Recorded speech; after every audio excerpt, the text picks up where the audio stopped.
At night, when the other engines are tucked away in their sheds, you can still hear a faraway call of an engine's whistle and the clickety-clack of train wheels turning.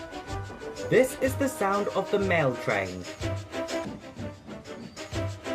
One train is pulled by Thomas and the other by Percy, as the loads are too heavy for one engine to do the work alone.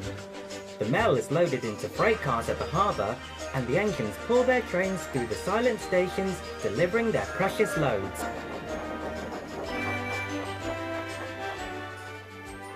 On a clear night, a big shiny moon brightens their journey, but often Thomas and Percy can't eat, said his driver. Percy puffed along as quickly as he could, but the sun was already rising as he finished his work, thought Percy. One night, Percy was waiting at the junction. The mainline train was late. At last, Henry arrived.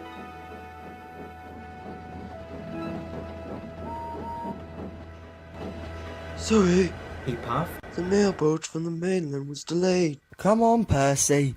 Let's make up for lost time.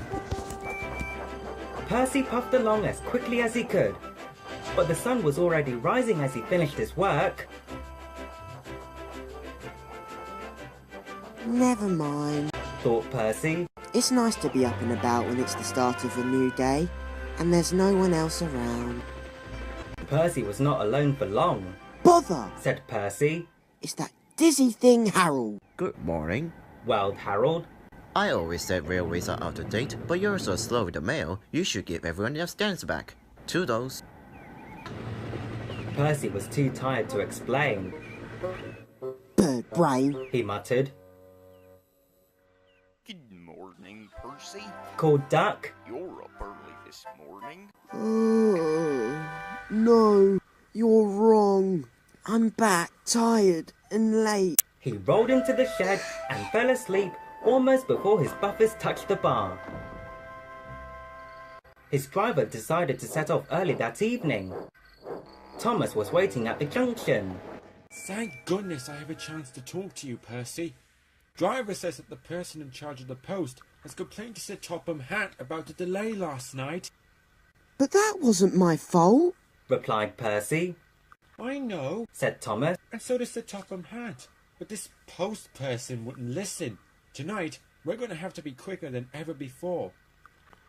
The engines were just leaving when they heard a familiar buzzing. I say, you two, there's news flying about.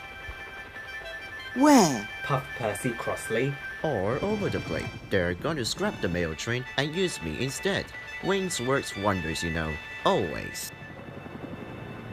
Rubbish, puffed Thomas. Stupid Harold. That night, everything ran like clockwork. Thomas and Percy steamed through the stations, making good time everywhere they went.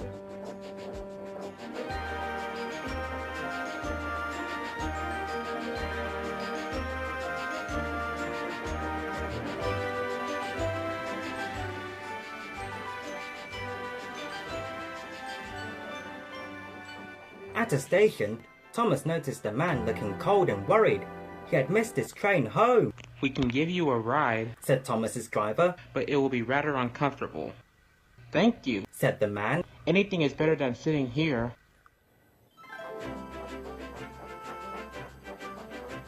The next afternoon, Percy passed the airfield and saw Harold. Hello, lazy wings. Are you too tired to fly today?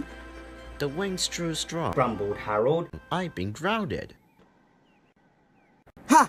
You need rails, laughed Percy. They work wonders, you know. Always.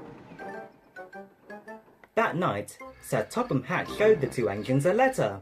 It was from the man who missed his train. He thinks that you're both splendid, and everyone says that a mail train is the pride of the line.